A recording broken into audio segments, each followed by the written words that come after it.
जी अस्सलाम वालेकुम everyone. I hope कि आप लोग खैरियत से होंगे और मेरी आवाज़ सुन सकते होंगे।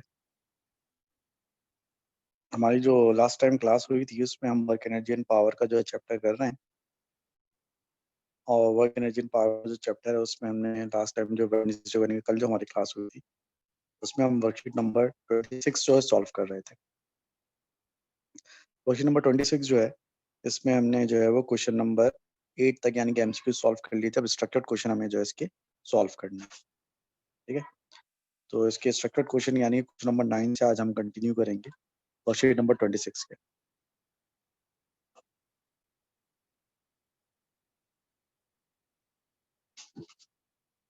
क्वेश्चन नंबर 9 से हम स्टार्ट कर रहे हैं। पहला क्वेश्चन है, कह रहा है डिफाइन। पहले क्वेश्चन में कह रहा है कि डिफाइन फोर्स। फोर्स को डिफाइन कर देते हैं। फोर्स हम कैसे डिफाइन करते हैं? फोर्स होता है rate of change of momentum. ठीक है भाई, फोर्स किसे कहते हैं? फोर्स हम कहते हैं rate of change of momentum को। तो ये तो फोर्स की डेफिनेशन हो गई। उसके बाद वर्क डन की क्या डेफिनेशन है? वर्क डन की डेफिनेशन है force multiply by distance covered in the direction of force.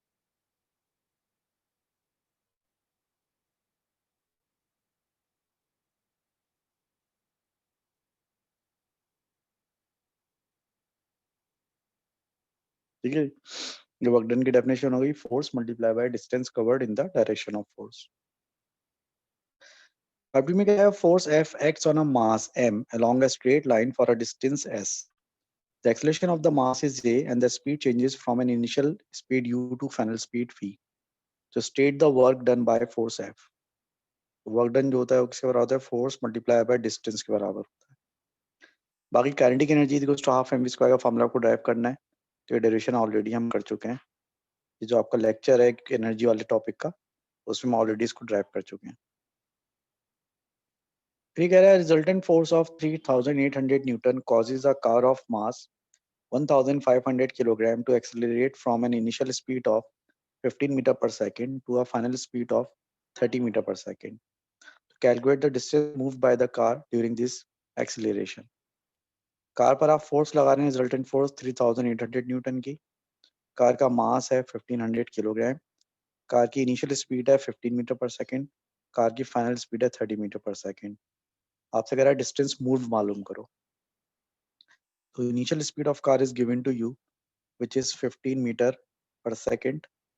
Final speed of car is also given to you, which is 30 meter per second. Force acting on the car is also given, which is 3800 Newton. And mass of car is also given to you, which is 1500 kilogram. Requirements आपसे है distance की, यानी कि S आपको मालूम करना है। अब आप इक्वेशन लगा सकते हैं 2as is equal to v square minus u square. इसमें एक्सलेशन आपको नहीं पता, लेकिन एक्सलेशन की जगह आप लिख सकते हैं फोर्स अपॉन मास, क्योंकि F is equal to a होता है, F is equal to m a होता है, तो is equal to F upon m लिख सकते हैं। डिस्टेंस की जगह ऐसा आ गया, final speed minus initial speed. Values put करेंगे तो 2, एफ की जगह क्या आएगा? एफ की जगह आएगा 3800। मास की जगह क्या आएगा? मास की जगह आएगा 1500। एस यानी कि डिस्टेंस मालूम करना है। फाइनल स्पीड इज 30 का स्क्वायर, इनिशियल स्पीड इज 15 का स्क्वायर। तो ये दो जीरो कैंसिल हो गए, 2 इंटू 7.5 हो गया। तो एस बराबर होगा आपका 30 स्क्वायर माइनस 15 का square divide by 38 and multiply by 7.5। इसको सॉल्व करके बताएं क्या आंसर आ रहा है। 30 का स्क्वायर माइनस 15 का square divide by 38 multiply by 7.5।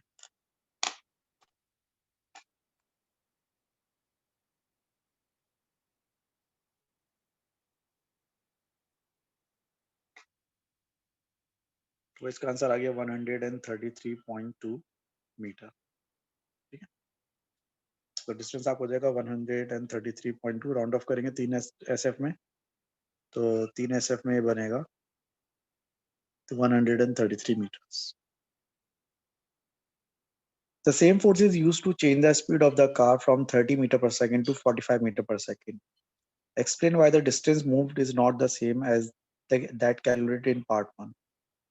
देखिए, पार्ट 1 में आपने स्पीड को चेंज किया था 15 से 30 मीटर पर सेकेंड, यहाँ पर आप स्पीड को चेंज करेंगे 30 से 45 मीटर पर सेकेंड। तो यहाँ ऊपर जो चेंज इन काइनेटिक एनर्जी आएगा आपका, वो चेंज इन काइनेटिक एनर्जी आएगा हाफ m 30 का स्क्वायर माइनस 15 का स्क्वायर। यहाँ पे जो आपका चेंज इन काइनेटिक एनर्जी आएगा वो क्या आएगा, यहाँ पे चेंज ऑफ काइनेटिक एनर्जी आएगा वो आएगा आपका हाफ m 45 का स्क्वायर माइनस 30 का स्क्वायर। तो 45 स्क्वायर माइनस 30 स्क्वायर का आंसर बड़ा आएगा compare to 30 square minus 15 square. इसका मतलब है कि दूसरे केस में काइनेटिक एनर्जी ज्यादा चेंज होगी। अगर दूसरे केस में काइनेटिक एनर्जी ज्यादा चेंज हो रही है, इसका मतलब है कि डिस्टेंस कवर्ड भी ज्यादा होगा, क्योंकि वर्क डन ज्यादा होगा उसके ऊपर।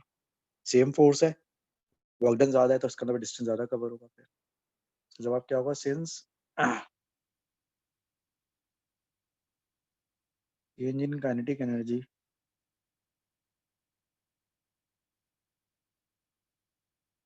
is greater or work done is greater,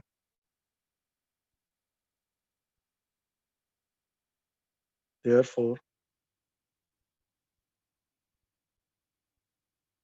for the same force distance covered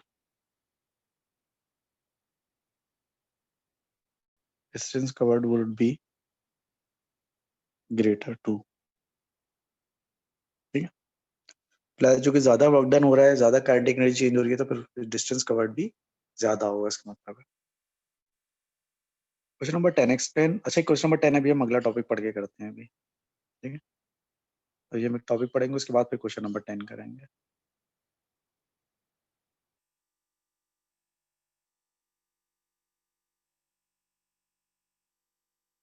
और अगला कॉन्सेप्ट जो हम डिस्कस कर रहे हैं, अगला कॉन्सेप्ट कहलाता है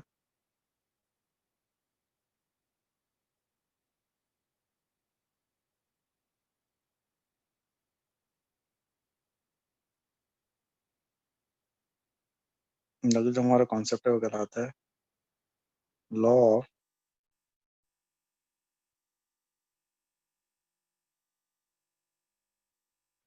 of conservation of energy.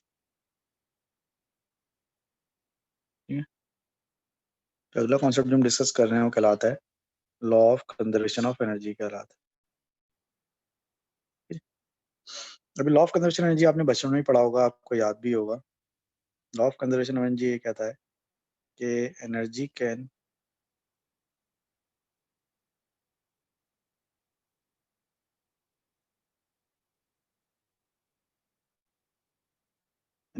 Nether be created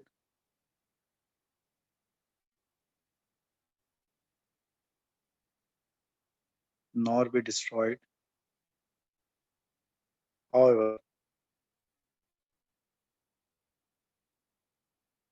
it can be transformed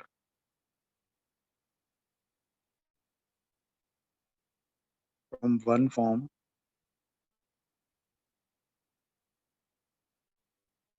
to another। मतलब कहने का ये हुआ कि एनर्जी को ना तो आप क्रिएट कर सकते हैं, ना एनर्जी को आप डिस्ट्रॉय कर सकते हैं, लेकिन आप एनर्जी को एक फॉर्म से दूसरी फॉर्म में कन्वर्ट कर सकते हैं। जब आप ये कहते हैं कि energy can neither be created not be destroyed, तो उसका मतलब बेसिकली ये होता है कि ना तो एनर्जी पैदा होती है, ना एनर्जी खत्म होती है। तो फर्ज करें कि अगर जो है एक ऑब्जेक्ट है, उसकी काइनेटिक एनर्जी में इजाफा हो जाता है, तो उसकी काइनेटिक एनर्जी में जो इजाफा होगा वो इसलिए नहीं होगा कि हम काइनेटिक एनर्जी को क्रिएट करेंगे, बल्कि वो इस वजह से होगा कि कोई और form of energy kinetic energy में कन्वर्ट हुई होगी। या फर्स्ट करें अगर एक चीज की ग्रेविटेशनल पोटेंशियल एनर्जी कम हो जाती है, तो बेसिकली उसकी जो ग्रेविटेशनल पोटेंशियल एनर्जी वो खत्म नहीं हो गई, बल्कि वो इसलिए कम हो गई क्योंकि उसकी जो ग्रेविटेशनल पोटेंशियल एनर्जी है वो किसी दूसरी फॉर्म ऑफ एनर्जी में कन्वर्ट हो गई होगी। ठीक है, तो उसको हम इस तरह समराइज कर सकते हैं कि अगर कोई फॉर्म ऑफ एनर्जी लूज हो रही है, loss of one form of energy. ठीक है, यानी अगर कोई फॉर्म ऑफ एनर्जी अगर लूज हो रही है, तो इसका मतलब लाजमी तौर पे ये होगा कि कोई और फॉर्म ऑफ एनर्जी गेन भी हो रही है। तो loss of one form of energy must be equal to gain of some other form और फॉर्म्स ऑफ एनर्जी। ठीक है, यानी अगर एक फॉर्म ऑफ एनर्जी लूज हो रही है, तो डेफिनेटली कोई और फॉर्म ऑफ एनर्जी गेन हो रही होगी या कोई फॉर्म्स ऑफ एनर्जी गेन हो रही होगी। मिसाल के तौर पर मैं आपको यहाँ पे मिसालें देता हूँ बहुत सारी। फॉर एग्जांपल फर्ज करें कि ये एक इंक्लाइन सरफेस है,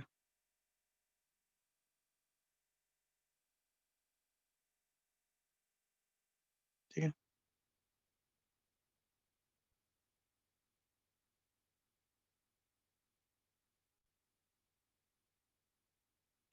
ये इंक्लाइन सरफेस है, इंक्लाइन सरफेस की हाइट है h और उसकी जो लेंथ है वो है d। इंक्लाइन सरफेस पे यहाँ पर एक ऑब्जेक्ट रखा हुआ है, उसका मास है m, और ये अभी एक ऑब्जेक्ट क्या है, ये ऑब्जेक्ट अभी स्टेशनरी है। ये ऑब्जेक्ट नीचे की तरफ स्लाइड करता है और स्लाइड करते करते ये ऑब्जेक्ट यहाँ पर पहुंच जाता है। यहाँ पर पहुंच के इसकी स्पीड क्या हो जाती है, यहाँ पर पहुंच के इसकी स्पीड v हो जाती है। इसके अलावा इस सरफेस पे कुछ फ्रिक्शन भी है, और इस सरफेस पे जो फ्रिक्शन है वो कितनी है, सरफेस जो फ्रिक्शन है वो F न्यूटन है। स्मॉल f फ्रिक्शन है और दायरे को किस में नापेंगे, न्यूटन में नापेंगे। तो फोर्स ऑफ फ्रिक्शन इस पर, कांस्टेंट फोर्स ऑफ फ्रिक्शन इस पे स्मॉल f है। तो यहाँ पर आप जो लूज करेंगे वो क्या लूज करेंगे, यहाँ पे आप लूज करेंगे ग्रेविटेशनल पोटेंशियल एनर्जी, क्योंकि ऑब्जेक्ट ऊपर से नीचे आ रहा है तो ग्रेविटेशनल पोटेंशियल एनर्जी लूज होगी। उसके अलावा गेन क्या होगी, गेन यहाँ पर होगा kinetic energy. Gravitational potential energy यहाँ पर लूज होगी और काइनेटिक एनर्जी यहाँ पर क्या होगी, गेन होगी। इसके अलावा यहाँ पर जो सारी की सारी ग्रेविटेशनल पोटेंशियल एनर्जी है वो काइनेटिक एनर्जी में कन्वर्ट नहीं होगी, क्योंकि कुछ एनर्जी आपकी वेस्ट होगी in the form of heat. तो वो एनर्जी जो कि आपके फॉर्म ऑफ हीट में वेस्ट होती है उसे हम कहते हैं वर्क डन अगेंस्ट फ्रिक्शन, ठीक है। यहाँ पर वर्क डन अगेंस्ट फ्रिक्शन या वर्क डन बाय फ्रिक्शन भी कह सकते हैं इसको। यहाँ पर जो वर्क डन अगेंस्ट फ्रिक्शन है या वर्क डन बाय फ्रिक्शन है वो बेसिकली क्या चीज़ है, ये बेसिकली आपका जो है वो थर्मल एनर्जी है या हीट एनर्जी है जो कि यहाँ पर वेस्ट हो रही है, ठीक है। तो वर्क डन अगेंस्ट फ्रिक्शन होगा यहाँ पर, या वर्क डन बाय फ्रिक्शन होगा। वर्क डन अगेंस्ट फ्रिक्शन या वर्क डन बाय फ्रिक्शन जो है, फ्रिक्शन जो है वो आपकी थर्मल एनर्जी प्रोड्यूस्ड होगी। अब यहाँ पर loss of gravitational potential energy कैसे आएगा, वो आएगा mgh के फॉर्मूले से आएगा भाई। गेन ऑफ काइनेटिक एनर्जी कैसे आएगा, वो हाफ m v स्क्वायर के फॉर्मूले से आएगा। और वर्क डन अगेंस्ट फ्रिक्शन कैसे आएगा, force of friction multiply by distance travelled. यानी कि जब आप फोर्स ऑफ फ्रिक्शन को डिस्टेंस से मल्टीप्लाई करेंगे तो यहाँ पर वर्टिकल डिस्टेंस नहीं आएगा, बल्कि वो इंक्लाइन डिस्टेंस आएगा जो कि इस ऑब्जेक्ट ने कवर किया है इंक्लाइन प्लेन पे, यानी कि डिस्टेंस d। इस तरह आप ये क्वेश्चन जो है law of conservation of energy की बना सकते हैं। एक एग्जांपल ये भी हो सकती है, तो फर्ज करें कि ये एक इंक्लाइन सरफेस है बेचारी,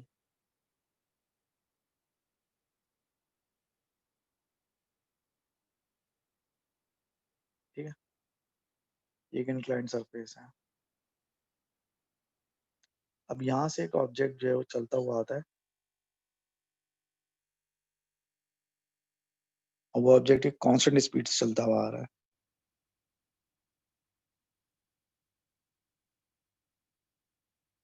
ठीक है।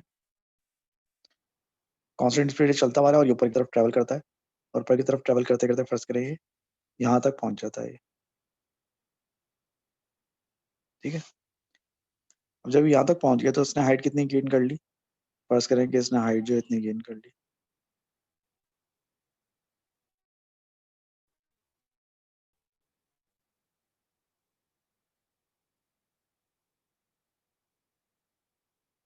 फर्ज करें इतनी इतनी हाइट गेन कर ली इसने, और यहाँ जाके क्या हो गया, यहाँ जाके स्टेशनरी हो गया। इंक्लाइन सरफेस पे जो उसने डिस्टेंस कवर किया है यहाँ से लेकर यहाँ तक, और डिस्टेंस कितना है d,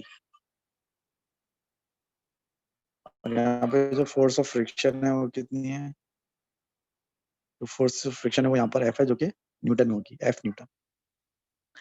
और जब ये मूविंग ऑब्जेक्ट इस सरफेस पे ऊपर चढ़ेगा और ऊपर पहुंच के एक पर्टिकुलर पॉइंट पे वहां पहुंच के रुक जाएगा, तो बेसिकली ये लूज क्या करेगा, ये लूज करेगा काइनेटिक एनर्जी, ठीक है।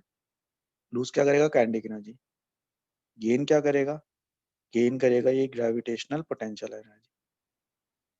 और अगेन इसकी की सारी काइनेटिक एनर्जी जो है वो ग्रेविटेशनल पोटेंशियल एनर्जी में कन्वर्ट नहीं होगी, बल्कि कुछ काइनेटिक एनर्जी जो है वो वर्क डन बाय फ्रिक्शन या वर्क डन अगेंस्ट फ्रिक्शन जो है उसमें भी खर्च होगी। यानी कि आसान जबान में कुछ काइनेटिक एनर्जी आपकी जो है वो थर्मल एनर्जी में भी कन्वर्ट हो जाएगी।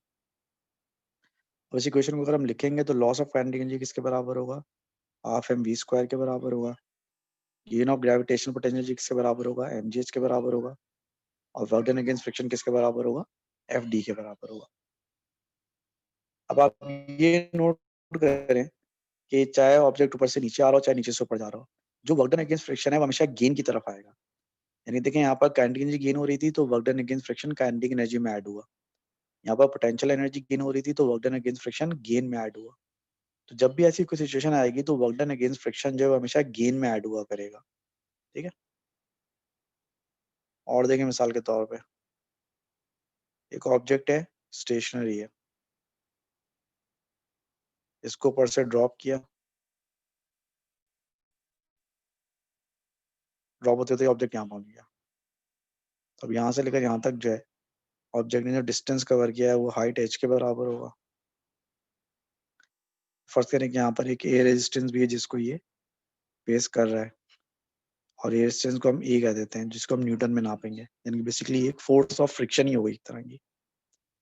यहाँ पर अगर हम इक्वेशन बनाएंगे तो यहाँ पे लॉस क्या हो रहा है, यहाँ पे लॉस हो रहा है ग्रेविटेशनल पोटेंशियल एनर्जी का।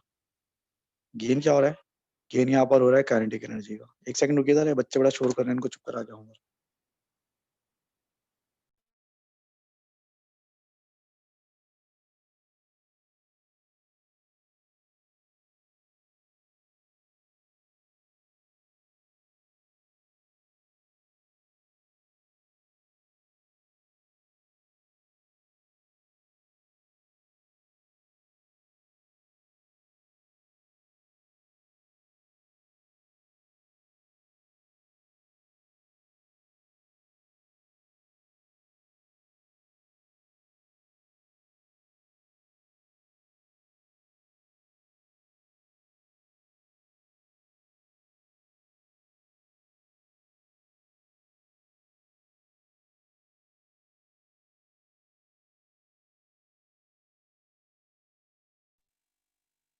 ऑलराइट, तो मैं ये कह रहा था कि अगर एक ऑब्जेक्ट को ऊपर से नीचे ड्रॉप करते हैं, स्टेशनरी ऑब्जेक्ट को एयर में जहाँ पे एयर रेजिस्टेंस लग रही है ए, और हाइट एच तक ड्रॉप करते हैं, और हाइट एच तक के बाद उसकी स्पीड हो जाती है वी।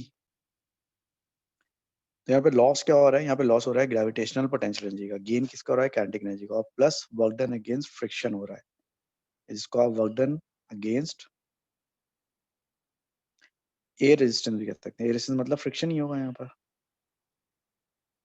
अब इक्वेशन क्या बनेगी, loss of gravitational potential energy का मतलब होगा m g h, gain of kinetic energy का मतलब होगा हाफ एम वी स्क्वायर, और वर्क डन अगेंस्ट फ्रिक्शन मतलब होगा एफ इंटू एच। एफ का मतलब यहाँ पर जो है वो फ्रिक्शन है, लेकिन हम फ्रिक्शन को तो ए बोल रहे हैं ना, एयर रेजिस्टेंस को तो ए बोल रहे हैं, ए इंटू एच। ए का मतलब एयर रेजिस्टेंस है और एच का मतलब जो डिस्टेंस कवर हुआ है, यानी कि जो हाइट कवर हुई है। ठीक है। तो देखें पिछली दो सिचुएशन में जो वर्क डन अगेंस्ट फ्रिक्शन था वो एफ इंटू डी था, और gravitational potential energy m g h था। यहाँ पे भी gravitational potential energy m g h था, और जो आपका वर्क डन अगेंस्ट फ्रिक्शन था वो एफ डी था। लेकिन यहाँ पर जो है एम जी एच बी और ए इंटू एच बी, उसकी वजह ये है कि ऊपर वाले दो केसेस में वर्टिकल हाइट डिफरेंट थी और डिस्टेंस ट्रेवल डिफरेंट था। इस वाले एग्जांपल में वर्टिकल हाइट और डिस्टेंस ट्रेवल दोनों सेम है, इसलिए दोनों में एच आ रहा है। ठीक है जी। अब हम जो है इस चीज को समझने के बाद ये जो क्वेश्चन नंबर 10 था पिछले एक्सरसाइज जो हमने छोड़ा था, इसको हम कर सकते हैं। सबसे पहले explain what is meant by work done. तो वर्क डन का मतलब क्या है, वर्क डन का मतलब है force into distance covered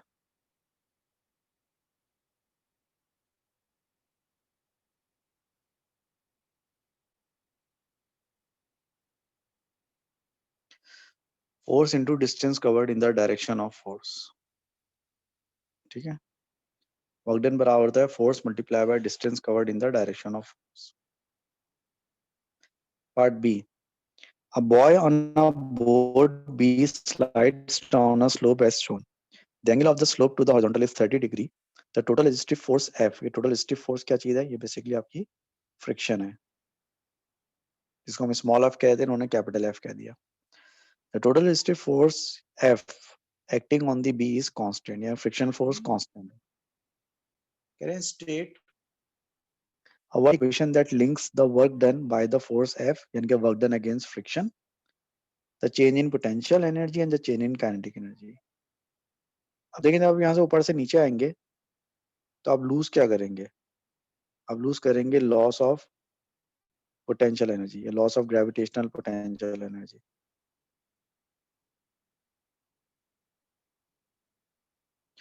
gain क्या करेंगे? गेन आप करेंगे काइनेटिक एनर्जी।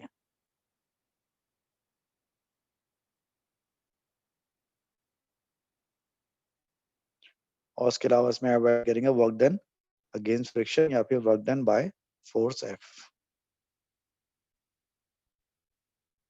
ठीक है जी, तो ये आपकी वर्ड इक्वेशन बन गई। फिर कह रहा था, और इसको सिंबॉलिकली लिखेंगे तो सिंबॉलिकली कैसे आएगा? सिंबॉलिकली जो है वो, ये अगर फर्स्ट करें, ये हाइट h है, ठीक है, फर्स्ट करें अगर हाइट h है और डिस्टेंस ट्रेवल्ड अगर d है, तो लॉस ऑफ पोटेंशियल एनर्जी क्या होगा? mgh। Gain of kinetic energy क्या होगा? Half mv²। और work done again by force F कितना होगा? F इंटू डी होगा। ठीक है, या the boy and the boat B moves with velocity v down the slope, the variation with time t of the v is shown. ये velocity time graph दिया हुआ है इसका। शुरू में वो बोट पे जो बच्चा था वो उसकी स्पीड 0 थी, बाद में पढ़ते पढ़ते स्पीड 8 के करीब कहीं पहुंच जाएगी। क्या the total mass of B 75 kilogram, mass आपको 75 किलोग्राम दिया हुआ है। ठीक है, मास आपको 75 ग्राम दिया हुआ है। 0 सेकंड से लेकर 2.5 सेकंड तक के लिए आप बताएं कि how much distance is moved. आपको शो करना है कि तो 0 सेकंड से लेकर 2.5 सेकंड तक डिस्टेंस कवर होगा और 9.3 मीटर होगा। इस ग्राफ में आपको देखना है कि 0 से लेकर 2.5 मीटर तक, 2.5 सेकंड तक कितना डिस्टेंस कवर हो रहा है। 2.5 मतलब होगा 1 2 3 4 5 6 7 8 9 10, ये 2.5 होगा। 1 2 3 4 5 6 7 8 9 10, यस, ये टाइम 2.5 सेकंड है। तो 2.5 सेकंड की लाइन को अगर हम फॉलो करें तो ये यहाँ जाके मिलती है। जिस पॉइंट पे जाके मिलती है लाइन, ये लाइन क्या है? ये लाइन जो है आपकी, ये है आपकी लाइन। और ये क्या बनेगी?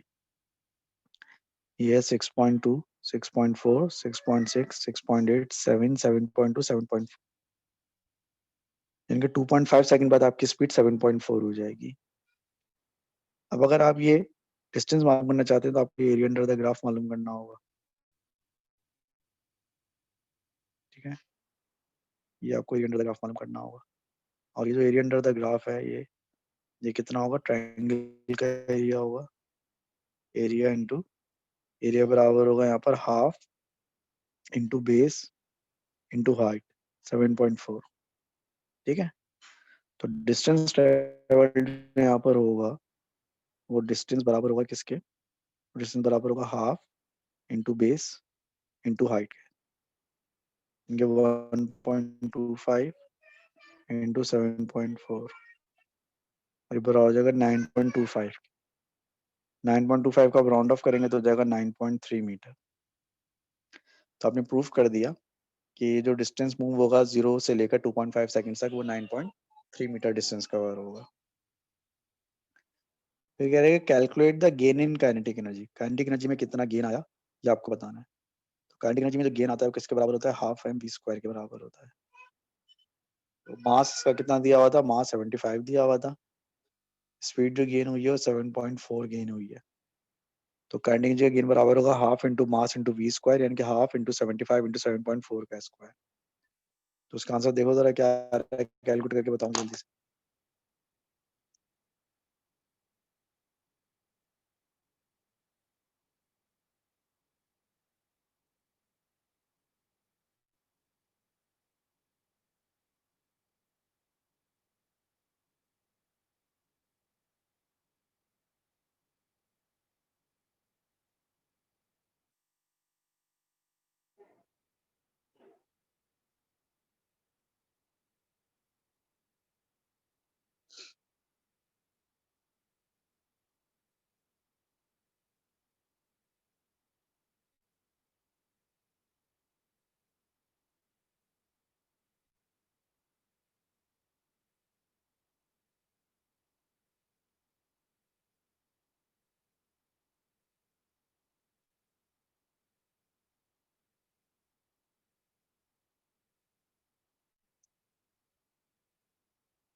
ऑलराइट, क्या आंसर आएगा इसका?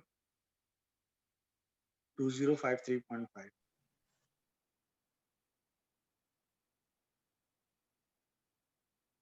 ठीक है, 2053.5 यानी कि 2054, और उसको हम 3 SF में लिखेंगे तो हो जाएगा 2050 जूल्स, या 2 SF में भी लिख सकते हैं। 2 SF में लिखेंगे इसको 2100। 3 SF में 2050 बनेगा और 2 SF में 2100 बनेगा, मर्जी है कुछ भी लिख लें।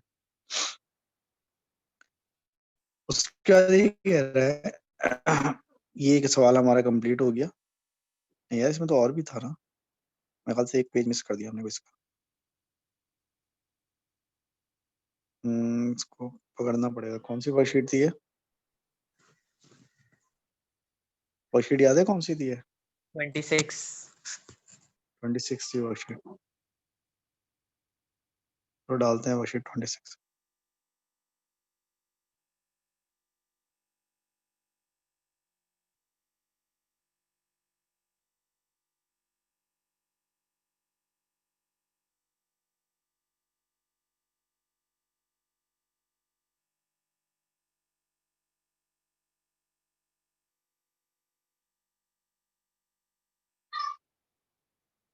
वर्कशीट 26।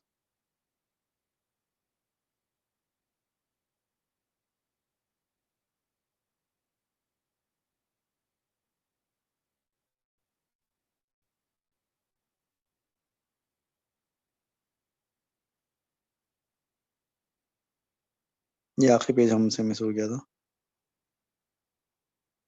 ये आखिरी पेज यहाँ आ जाएगा। आ गया, चलें जी।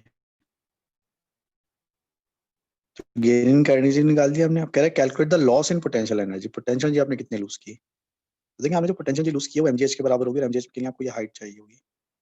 ये डिस्टेंस हमने मालूम किया है, ये डिस्टेंस है 9.25 मीटर। इसमें डिस्टेंस कवर किया था 2.5 सेकंड में, वो डिस्टेंस ये कवर किया था ना 9.25, जिसको राउंड ऑफ करके 9.3 कर लिया था हमने। तो इसकी जो गेन इन पोटेंशियल एनर्जी होगी वो बराबर होगी किसके? वो बराबर होगी mgh के। और इसमें मास आपको पता है इसका 75 किलोग्राम है, जी की वैल्यू 9.81 होती है, एच हमें मालूम करना पड़ेगा इस डायग्राम से। तो देखिए ये डिस्टेंस 9.25 है, एंगल 30 डिग्री दिया हुआ, राइट एंगल ट्रायंगल बन रही है, और राइट एंगल ट्रायंगल के आपको परपेंडिकुलर को मालूम करना है। तो यहाँ पर साइन थीटा बराबर होगा परपेंडिकुलर अपॉन हाइपोटेन्यूज के। तो एच बराबर होगा साइन 30 डिग्री मल्टीप्लाई बाई 9.25। ठीक है, तो यहाँ पर एच की जगह आ जाएगा जनाब आपका, एच की जगह यहाँ पर आ जाएगा आपका 9.25 इंटू साइन 30 डिग्री। इसको जरा सॉल्व करके बताओ क्या आंसर आ रहा है? 75 into 9.81 into 9.25 into sine 30 degree.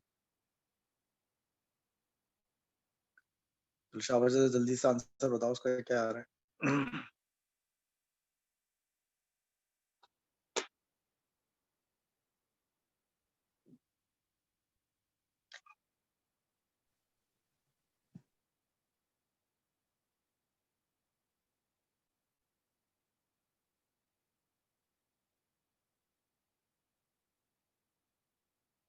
हमें खुदा के लिए कोई कैलकुलेटर करके बता दो क्या आंसर आ रहा है इसका।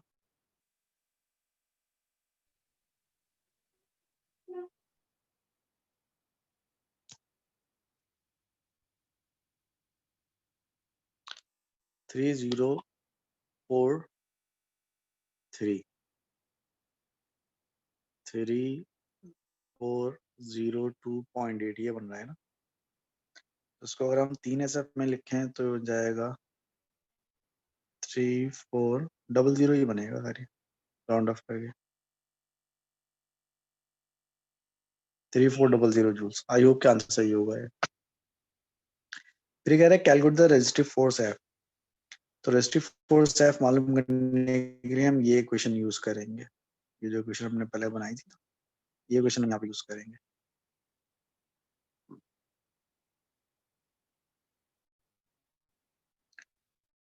जब ये क्वेश्चन यहाँ पे हम लिखेंगे तो mgh तो आपको पता है, mgh कितना है आपका? mgh आपका है 3402.8।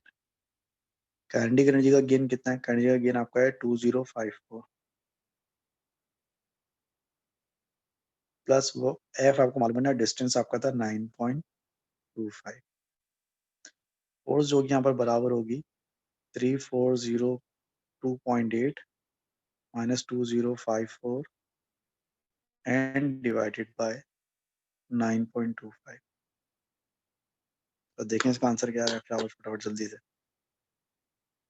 आंसर बताएं इसका क्या आ रहा है। 3402.8 माइनस 2054 डिवाइड बाय 9.25, 145.8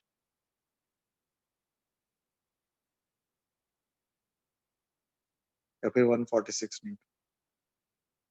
ठीक है। तो ये क्वेश्चन आपका सॉल्व हो गया, जो कि basically law of conservation of energy के जरिए होना था। अब हम लॉ ऑफ कंजर्वेशन एनर्जी की अपनी जो है वो वर्कशीट सॉल्व करेंगे, और वो जो वर्कशीट होगी वो वर्कशीट नंबर अभी हमने कौन सी 26 थी ना, ये क्वेश्चन नंबर 27 अब हम करेंगे।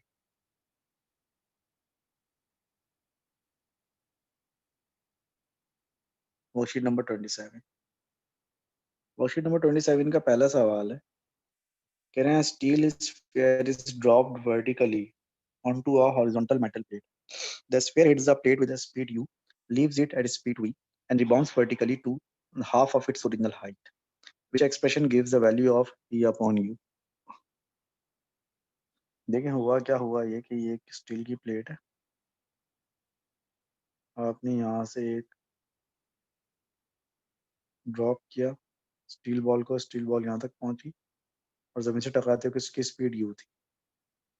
फिर ये स्टील व्हील बॉल ने रिबाउंड किया, रिबाउंड करके बॉल यहाँ तक पहुंची और रिबाउंड करते हुए उसकी स्पीड हुई थी। अब अगर इसको हमने जितनी भी हाइट से गिराया था, फर्स्ट करें हमने इसको h हाइट से गिराया था, तो अभी जो हाइट गेन कर रहा है वो उसका आधा जो है ना h/2 हाइट गेन कर रहा है।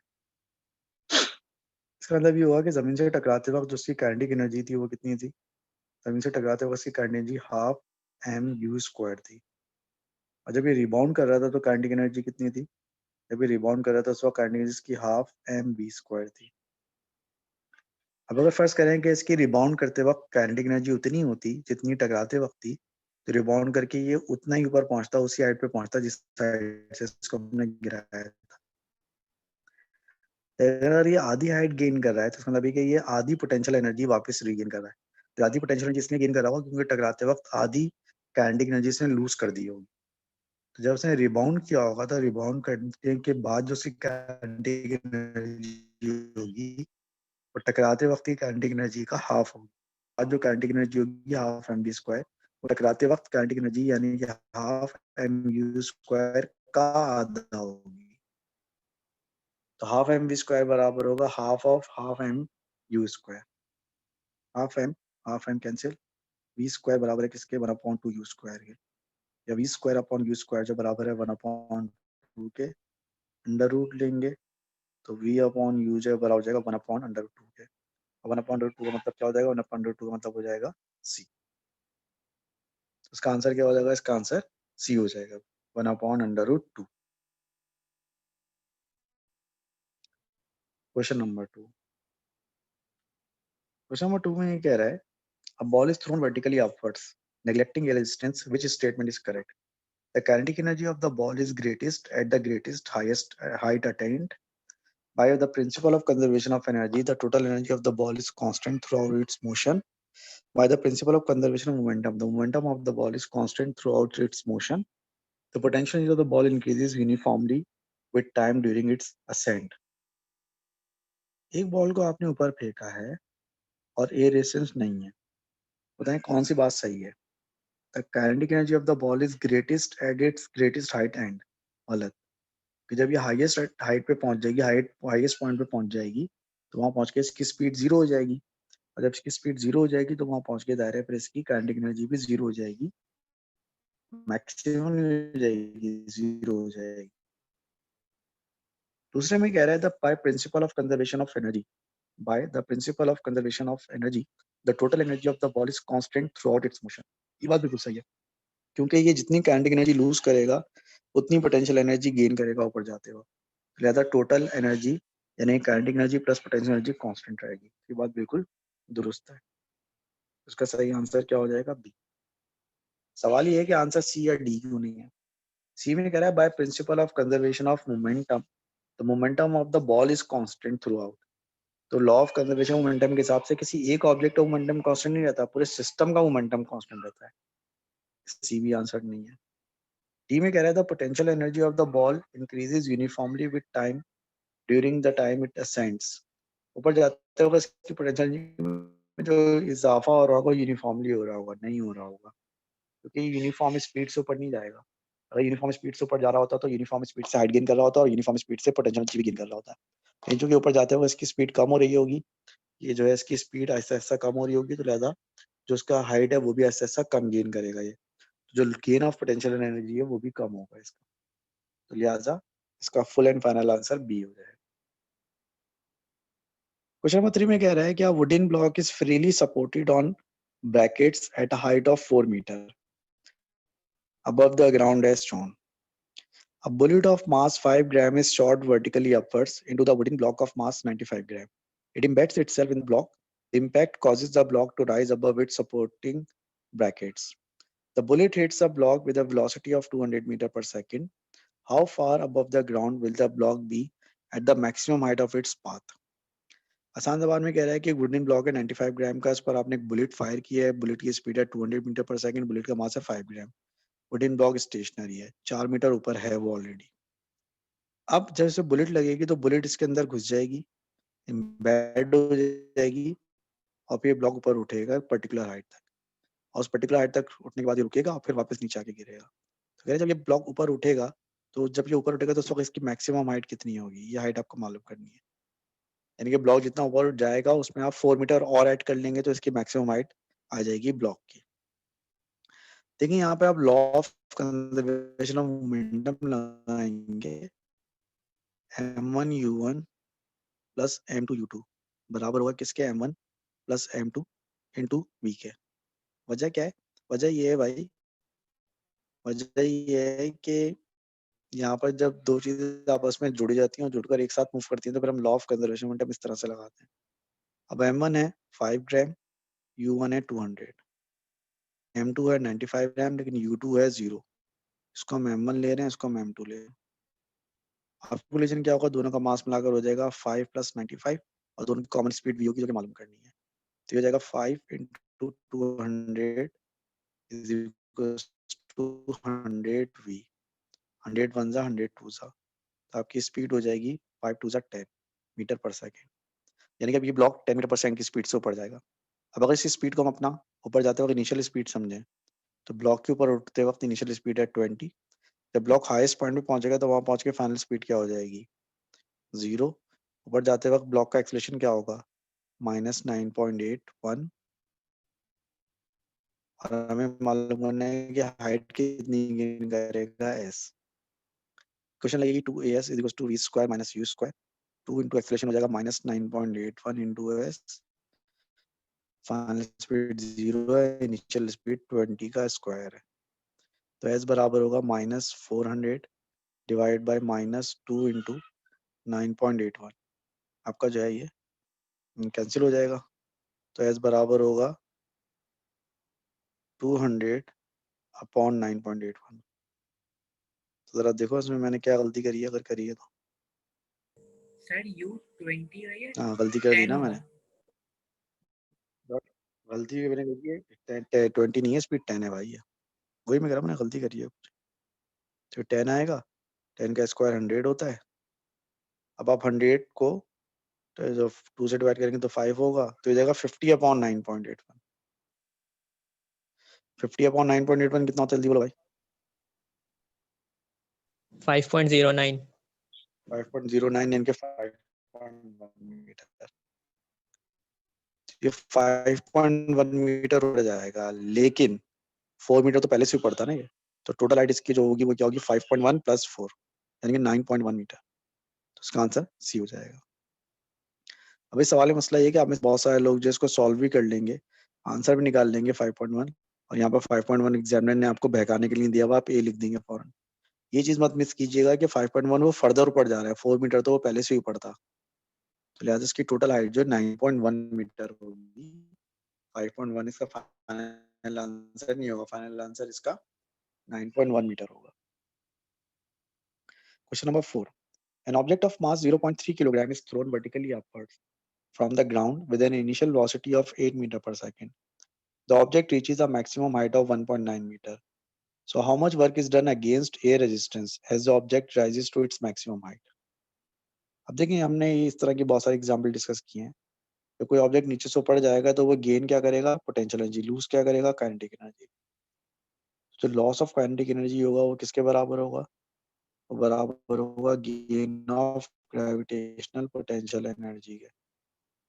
अब मैंने आपसे कहा था कि जो वर्क डन अगेंस्ट फ्रिक्शन होता है या work done against air resistance होता है वो हमेशा जो है गेन के साथ आता है।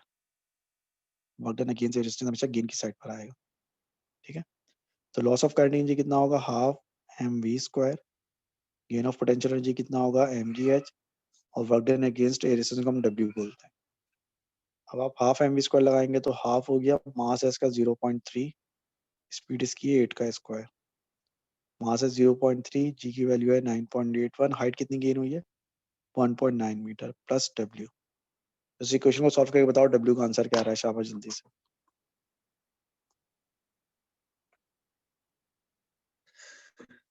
अब इस इक्वेशन को सॉल्व करके बताओ डब्ल्यू का आंसर क्या आ रहा है, वेट कितना, वो सॉरी वर्क डन कितना आ रहा है अगेंस्ट फ्रिक्शन।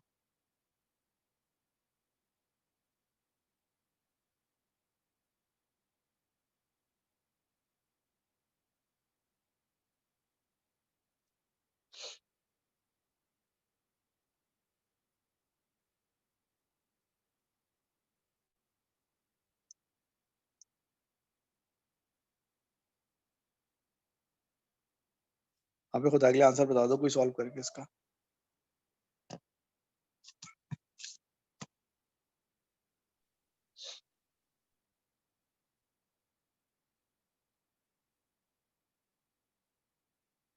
ऑलराइट, बकौल मुदस्सिर भाई के 4 आंसर आ गए इसका।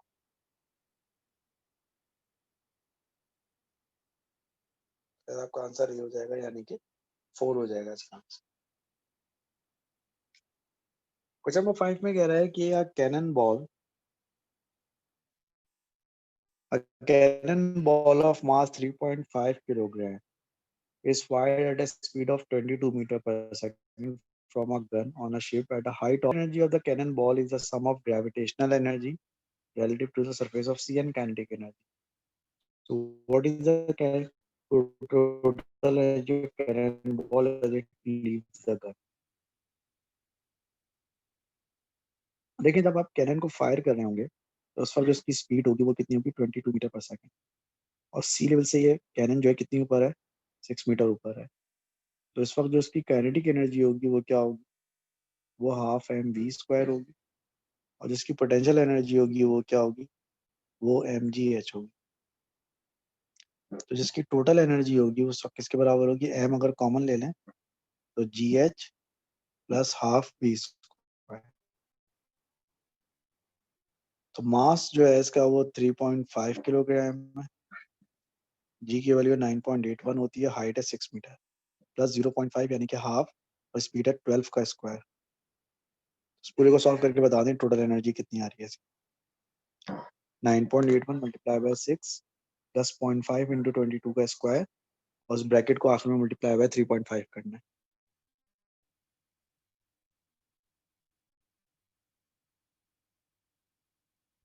हाँ इस एक्सप्रेशन को पूरा सॉल्व करके बताएं क्या आंसर आ रहा है।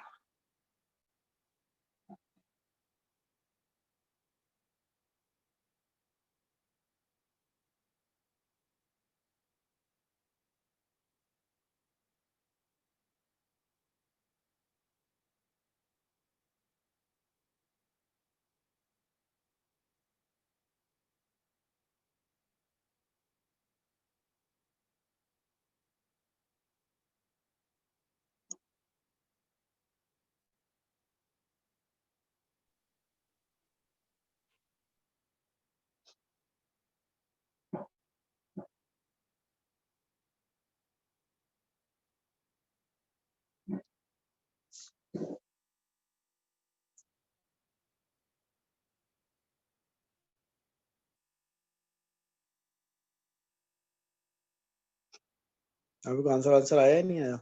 1053 1053 को राउंड ऑफ करेंगे तो क्या हो जाएगा? 1053। आंसर इसका डी हो जाएगा। ठीक है जी। तो बस मेरे ख्याल से आज यहाँ तक रहने देते हैं, कि वर्कशीट कंप्लीट तो नहीं हो पाएगी, टाइम लग जाएगा। कल इंशाल्लाह इसको कंटिन्यू करेंगे, वर्कशीट को खत्म करेंगे और फिर अगला कॉन्सेप्ट है पावर का, वो